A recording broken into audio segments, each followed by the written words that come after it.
Ladies and gentlemen, welcome to Azeroth Daily for the 29th of April 2011. My name is TotalBiscuit, bringing you your daily dose of WoW news and comment. In the headlines today, there's been a new preview released from Blizzard about the Firelands, and it names a number of bosses.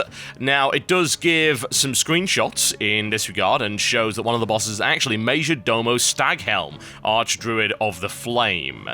It's interesting read, although it doesn't really reveal exactly what's going to be required in terms of raid tactics or whatever is to be expected there. It will, however, apparently have new music in it, according to this, which is very cool. I'm looking forward to hearing that, as well as an epic storyline, 7 unique boss encounters, as well as new personal and guild achievements. Oh yes, and 3 new mounts in there as well. So go and have a read of that if you have any interest in the raid content, and I certainly hope that you do. Now, that is not the only 4.2 preview that's come out. There are actually 2 more. There's a ton, and I do mean a ton of preview content coming out for this for the time being. And this one is on the subject of a Blue Dragon flight, what appears to be some kind of reality television show. I can't really be sure as to whether or not that's the case. Now, what this will be is an epic quest, and it's for creating a new legendary item called Dragon Wrath Taragoza's Rest, and this will involve the Blue Dragon flight. There are pictures of the staff, and it looks like the staff goes through various stages, which is awesome, I might add, because I like the fact that the Sulphurous Hand of Ragnaros actually had a pre-stage, the Sulphuron Hammer. I really like the idea of building up an item. Also, you remember those items back in TBC, the Lionheart Blade through to the Lionheart Executioner? Why can't we have more of that? You know, that would be awesome. I really like the idea of upgrading weapons and making them look better as you add to them. So that looks pretty awesome as well. And last but by no means least, we have information on the Regrowth and Molten Front daily quest hubs. So that's 2 daily quest hubs in this particular patch, which is actually shaping up to look pretty good. And what we've got is the Regrowth of Mount Hyjal, which will require you to complete the Mount Hyjal quest chains, then gain access to phasing events, and the Molten Front, which will be around and inside the Firelands as well. The preview reveals there will be a new currency called Marks of the World Tree, which is similar to Champion Seals from the Argent Tournament, and that while there will be a lot of phasing, that phasing will be, for the most part, cosmetic, which will allow players to see the world differently, but still adventure together. So all but a few quests will actually be non-phased in terms of the actual mobs, quest givers, and things like that. Only the look of the area and things like that, which are not all that important, will actually be changed. These 2 daily quest hubs will apparently feature over 60 new quests. However, a lot of these quests are going to be randomized into smaller groups. For instance, out of, say, 15 possible quests at a certain hub, you might only be able to pick between 3 to 5 each day, which should try and help things stay fresh. And yes, I would agree with that. Sounds like a fairly good idea to me. So all in all, these daily quest hubs are shaping up to be fairly good. However, I am rather concerned about the fact that all of this content might end up delaying 4.2. Regardless, I'd prefer they did not, in fact, rush 4.2. 4.1 is already out. We're already disappointed with how the content happened to come in that one. So, for God's sake, just take your time and make sure it's good, because really, if it isn't, that's just going to drive away even more people. You know, at least people that unsub now because of lack of content will come back for 4.2 if it's really, really good. They're not going to do that if it ends up being slapdash. And with more 4.2 content drowning you right now, we also have the Blizzcast number 16, which is actually now coming out as a video show. I'm thankful that it doesn't come out like more than, say, once every 6 months, otherwise I might have a competitor. But whatever the case, it is an interesting watch that's going on in the background right now, and you can watch the full 14-minute episode by clicking the link in the description below this video. And with that, it's time for your Daily Blues. The oddly named Healmore QQ has posted a thread about the authentication field. Now, this is the little field on the login screen that you enter your authentication number in if you happen to have an authenticator. Now, apparently this has disappeared. Now, an MVP does claim that it is a bug, however, that is not correct according to Bashyog, who says the authenticator prompt is no longer part of the main login screen, and it was an intentional change to prepare for future authentication functionality. Interesting. I have to wonder what that might entail. Biometric scanning, a thumbprint, perhaps a donation of blood to Blizzard in order to log in. Oh dear, don't give them any ideas. Surreal wonders as to whether or not anyone else is freaked out by the fact that in the latest 4.2 preview involving the Blue Dragon flight, the dragons actually have ears with their curly horns, and this is apparently somewhat odd. Doxari responds by saying that some of the more powerful members of the Blue Dragon flight actually do have ears, such as Malygos and Kalagos. Their ears are larger than Taragoza's, and can tend to blend in with the horns and frills those dragons have, but they are actually there. Yes, we are actually getting into a really big discussion about dragons with ears, and Daxari follows up in response to Frap City, who says that dragon reminds me of a goat with wings, and Daxari says, well, you've seen giant blue magic ghost with fangs, wings, and magic, and wings. I'm impressed. Quite. You know, I'm kind of glad to see the forums calming down just a little bit after the nonsense of yesterday. Unfortunately, it is not to be, because Albino Smurfs comes in and asks whether in fact this is it. And what is he referring to exactly? Well, simply put, he is referring to the Firelands and the 4.2 content being all there is in the 4.2 patch, which, as you are aware, is not actually the case, considering what they've released today. And Athera responds by saying, no, in fact, that is not it, and there's way more to share. However, the discussion does keep going on, and goes into the subject of raid content, and whether or not the fact that they're not putting in a lot of raid content is actually a big deal. Now, Bashiok responds by saying that, yes, there will be 7 bosses in Firelands, and that is their current ideal number of raid bosses. And they're spending a lot of time making them really awesome things like that. Now, I've got to say, I don't personally disagree with raids being 7 bosses in size by any stretch of the imagination. I don't. I think that 7 is actually a really good number. The thing is, what I want is multiple raids per tier. I want to go back to the TBC model, because I remember the TBC model and having a lot of fun there. For instance, you had 4 bosses in the Eye and 6 bosses in SSC. You know, you had a lot of options there. They weren't all that long, but you got to go to different places. This is the reason why, while Uldwar was a really good raid, it also got people a bit bored, because it was 14 bosses long. It was really long. ICC has the similar problem. There's only so much of seeing the same bosses, the same trash, and the same environments before you get a little bit bored of it. So I'm alright with it being a 7-boss dungeon. I'm not alright with it being the only dungeon on that tier, which, as far as I can tell, seems to be what they're looking for. Just think about that for a second. An entire raiding tier whereby there are only 7 bosses available in the content. I'm trying to think of any raiding tier that's been like that, aside from TOC. I can't. Closest I can get to that would be Blackwing Lair, the tier 2 content, but that actually contained 9 bosses, even if 3 of them were reskins of each other. They did at least have some different mechanics in there. And also, I might point out, that wasn't actually the only dungeon in tier 2. You had tier 2 gear coming from different dungeons, including Onyxia, even though she wasn't actually on the level of tier 2 content. So, no, I don't think there has actually ever been a time in WoW's history where a single tier has consisted of only one 7-boss dungeon. Hell, you even had Anchorage, which wasn't even counted as a tier on its own. It was tier 2.5, and it still had more bosses than that. So, yeah, it's not a particularly good situation, and I would like to see more than one dungeon released in a short period of time to actually compensate for that. And yes, I know what some of you are thinking. Oh, well, Sunwell really doesn't count, does it? It wasn't really a tier in and of itself. It was a weird melding of tiers going on there. Whatever the case, we can go on and have a look at the rest of this if you so desire, and there are a couple of important points, like the fact that apparently the PTR will not take 2 months to come up, which is cool.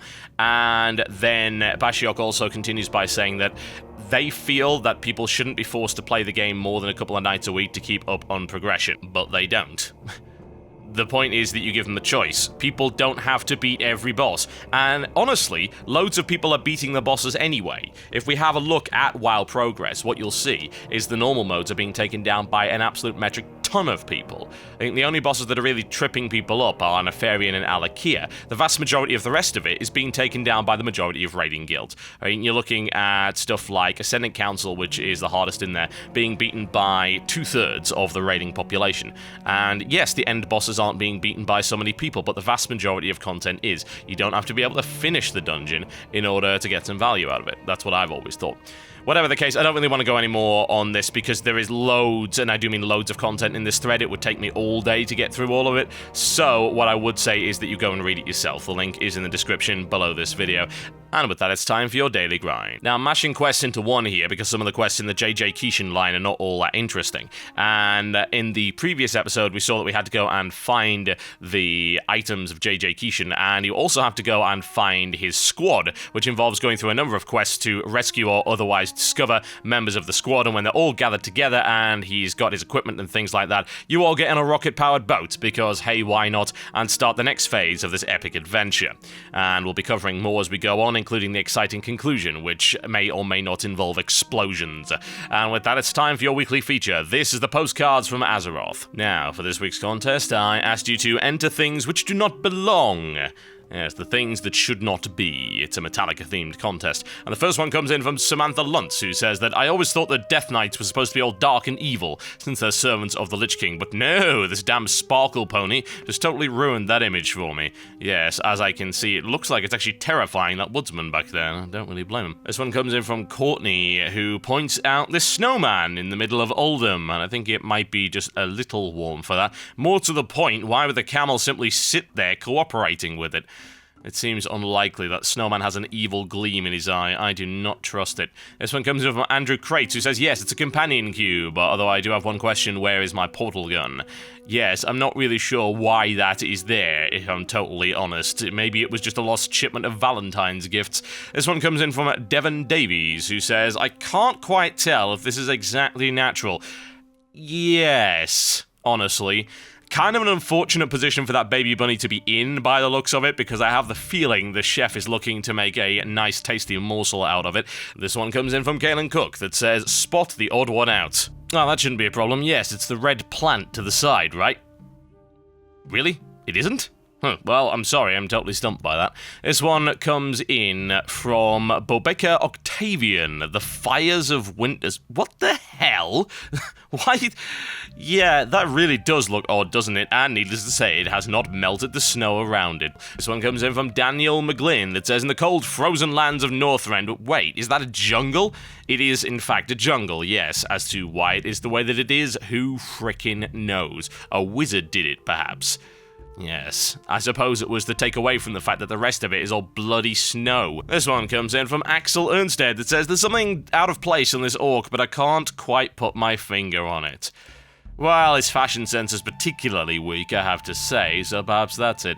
This one comes in from Chris Smith. Not only does this not fit in, but bloody hell, this should not be anywhere ever. Good God, it's hideous! Ugh, don't even think about it. This one comes in from Zach Scorset, who says, if you want the really out of place, the level 80 Elite Tauren Chieftain takes the cake. Where is this anyway? That looks, honestly, like Blackrock Depths. Obviously, I've had no need to go anywhere near that for ages, but what the hell are they doing in there? Evidently their career has taken a turn for the worse. They can't get the big gigs anymore. This one comes in from Hon Kadori that says, I thought Squid Faces made the Mechanostriders look small. Yes. I don't think we're going to have Brunhilde riding around on the Mecha Chicken. That just seems absurd. And the winner, ladies and gentlemen, of Things That Should Not Be. Honestly, I don't think this thing should be anywhere whatsoever, and neither does Christopher Morgan that points out this horrific entity. And to be honest, of all of the places that it could be, I think that is probably the most suitable of the lot. Yes, in a fiery hell realm. It stares into your soul. That's a terrifyingly good photo. I have no idea how you managed to stare at it for long enough to actually get that shot without going insane. It's like seeing a Shoggoth in a dark alley. Congratulations, you win the time card, and the next subject will be announced on Monday's show. And with that, it's time for the mailbox. Hey TB! Throughout the months of Cataclysm, the moaning coming from players and myself about tanks has increased. I then remembered I had an 80 warrior just sitting there, so I leveled him quickly to 85 and got him to 329 item level fairly quickly. I knew I would struggle tanking a heroic with that item level, so I didn't step into a heroic until I was item level 333 and 334. I then got endless remarks about my gear and so forth without them even seeing whether or not I could tank. The question is, how could so many people moan about not enough tanks, and when people start playing a tank class, they moan because they didn't re-roll and instantly get 359 gear mailed to them by Blizzard? Considering my warlock is an item level 358, I made a comment to some of the DPS saying, when you hit item level 329, did you go straight into a heroic? Of course they did, just like I did. So how come a tank or healer can't do the same without getting it in the neck by piss-weak DPS? P.S. I do understand a tank or healer doesn't fare that well in a heroic if their item level is 329, but mine was 333 and I was able to tank Vortex Pinnacle without much of a problem. I guess this is more aimed at the player behind the screen's lack of judgment. That's what it comes down to, really, isn't it?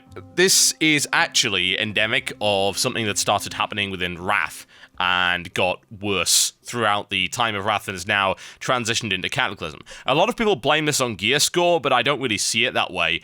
I think that it's more to do with unreasonable expectations resulting from the badge system. For instance, back in the day, you weren't able to get that kind of gear without actually running the dungeons, whereas right now, you can get raid-level gear by running 5-mans, which means that since you can get raid-level gear by running 5-mans, and I'm talking, of course, doing stuff like getting the badges in order to get the 359 back, and the ring, and the boots, and things like that, then you are expected to have that, which, of course, is pretty much nonsensical. It doesn't make any sense to say that to a tank. I mean, it's completely and totally illogical. A tank can either tank it or they can't. And if they've got the item level that you are expected to have to go into one of those dungeons, then there is no reason why they shouldn't be able to tank it. Whereas a DPS scales more in terms of the gear that he gets. Like, for instance, if you've got a guy with lower item level, and they're both performing at the same level, say you've got another guy that's got raid gear, another guy's got just heroic 5-man gear, then, generally speaking, the 5-man gear guy is going to do less DPS, and you can see that, it's very obvious, but it's less obvious to see how well a tank is doing. As far as I'm concerned, the only thing I worry about with my tanks is he holding the aggro and doing what a tank should be doing? If yes, I couldn't care less what gear he's wearing. This attitude, to the best of my knowledge, certainly did not exist in vanilla and TBC, and it happened as a result of the badge system and the fact that people then had unreasonable expectations. You remember the whole thing about, oh, well, we want to go and do VOA 10, man, and in order to do that, you have to have 5.5k gear score. It's like, what? You can't be serious. Like, no, you must have it, and people were saying the same thing about 5-mans. Want to do a 5-man, you must be in full ICC gear to do this 5-man. Wait, what? Are you crazy? People want an easy ride, and it's really unfortunate that that's the case. And yeah, you're damn right it is discouraging tanks, and honestly, I think there should be some major backlash from the community towards anybody who does that. This one comes in from Vladimir, who says, I just watched your Azeroth Daily from 2704 and wish to comment on the heirloom gear issue. My cousin and I have long thought that the heirloom gear takes away part of the fun of leveling. I feel part of the progression of a character is obtaining new gear, and with 6 to 7 item slots taken up by heirlooms, I feel it's also taking away from the uniqueness of the character. I thought perhaps that instead of an item, that a head, shoulder, back, chest enchant could be implemented, which would be BOA and offer the 5 to 10% experience increase. This way, people can use the experience buff on gear, which suits their needs, and still benefit from the bonus experience instead of having to use their cloth gear for tanking instead. I agree. I think that's a great idea. However, I think that it should also be a choice. I think, honestly, when it comes to heirloom gear, you should be able to at least part exchange it for other gear, if not completely exchange it. I don't see the problem in completely exchanging it, honestly. Maybe put a long cooldown on it, but say, oh, right, okay, I've rolled up an alt and I don't have any use for this stuff anymore. Could I hand it back in and go and get another piece of heirloom gear? That would be kind of cool. But I think there should be a cost in there somewhere, because that seems unreasonable otherwise. Personally, if I were to ever roll alts, I wouldn't use heirloom gear, and you want to know why? One, I'd probably just do Recruit a Friend anyway, which is much better than a 5 to 10% experience increase over time.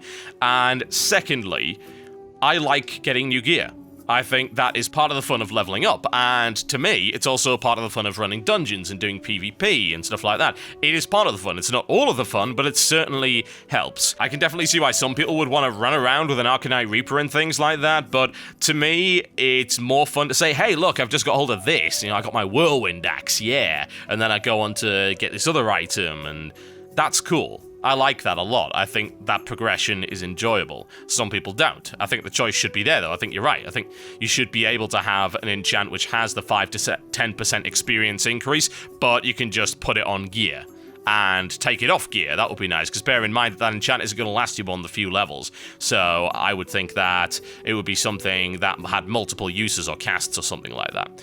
Okay, folks, that's me done for the day. Thank you very much for watching Azeroth Daily, and that's indeed me done for the week. I'll be back same time Monday, hopefully a bit earlier. I'm trying to reschedule things. You might have noticed that the live stream has been getting in the way of things. Plus, I've been It's my fault, really, you know. I keep getting engaged in debates on the internet. So dumb. I shouldn't do that. It's a major character flaw. I totally understand.